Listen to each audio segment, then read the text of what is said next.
All right, how to install Visual Studio Code.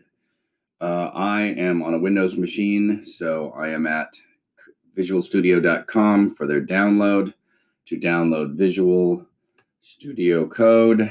So I'm going to click this Windows thing. That's going to take me to this page as well as give me this download. I'm going to save that. Download's pretty quick. So then I'm going to open the file that I just downloaded. I'm going to accept the agreement, hit next. So I don't usually create desktop icons, but you can if you want to. I would check all of these that are default checked. Just leave them just like they are. Those are all very helpful. So click next and install.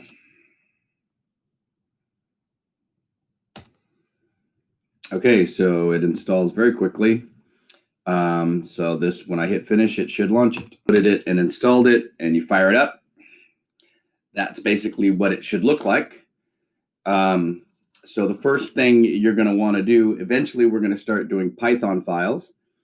But right now, the first thing you're going to be doing is making an HTML file.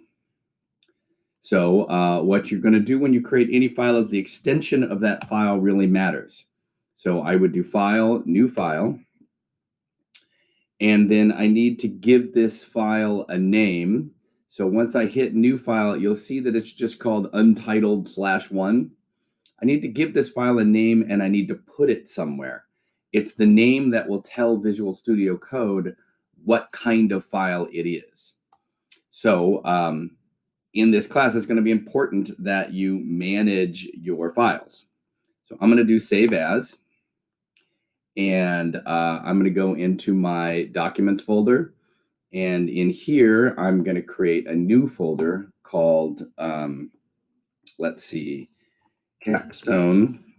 And then in there, I'm going to make a new folder that's just called, let's say, HTML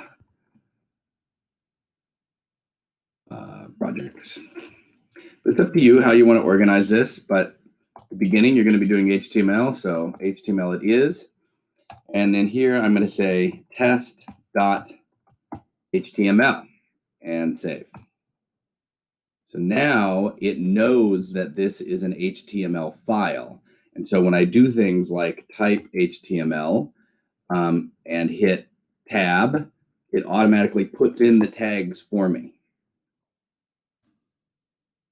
And even more interestingly, if I do HTML and then choose, I could choose among these options, right? So if I go to HTML5, I get the full document boilerplate is what that's called. So all of the components that I need in order to create an HTML page.